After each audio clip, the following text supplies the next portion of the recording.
This week, we learned the Australian economy grew by 0.2% over the past quarter, slightly below expectations. But per capita, it's even less impressive. We went backwards by 0.3%.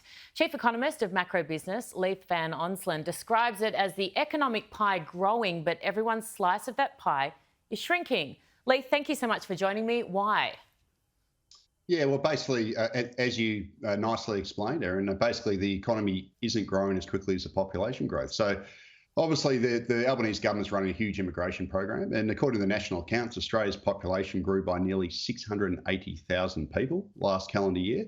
And the economy just hasn't grown fast enough to keep up with that. And as a result, basically per capita GDP went backwards by 1% last calendar year.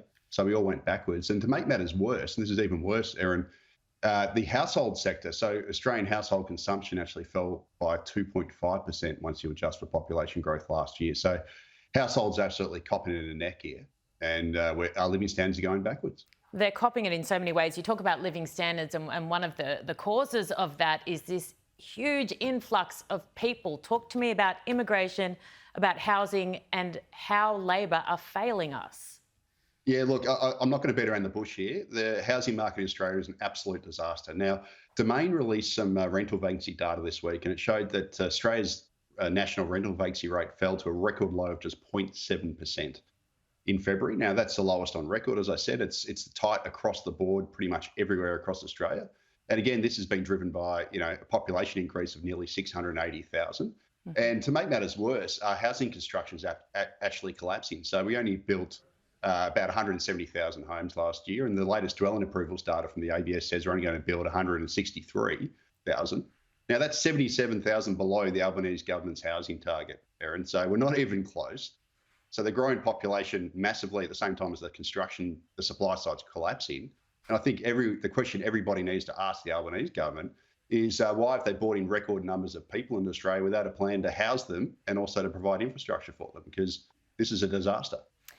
It's not like Leith, potentially they just didn't see it coming, or, they got confused. Or there's no way that not only a government, but all the departments, all the people they have, all the taxpayer-funded jobs that look into all this kind of stuff, they would have known that we don't have enough houses for the people coming in. We don't have enough houses for the people here. So why do they do it? I understand the money they get from bringing more people in, but surely they couldn't see this being anything other than a complete disaster.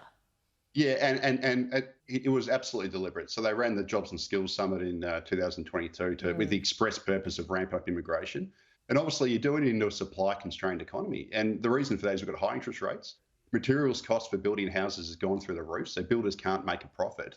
And we also obviously have labour shortages because now builders are competing with state governments to build infrastructure for all these extra people that are coming in, which means that we've starved the housing construction sector of labour. And as a result, we can't build enough homes for this record volume of people, which means that we've got a rental crisis. Rents are going through the roof. People are being forced to live in group housing and they're becoming homeless. And this is firmly on the federal government. The Daily Telegraph this morning reported the Reserve Bank's most recent rate hike in November 2023 should have been seen as an error. Do you agree? Yes, they definitely have over-tightened. And we're seeing that with the labour market, for example. So the last 6 months of the year, the number of hours worked in the economy has fallen. We've seen it in the household sector with retail sales collapsing, household consumption collapsing, and basically the economy is stalling a lot more than what the Reserve Bank expected. And for that reason, the only silver lining here, Erin, is that the Reserve Bank's going to be forced to cut interest rates in the second half, and I'm very sure of that.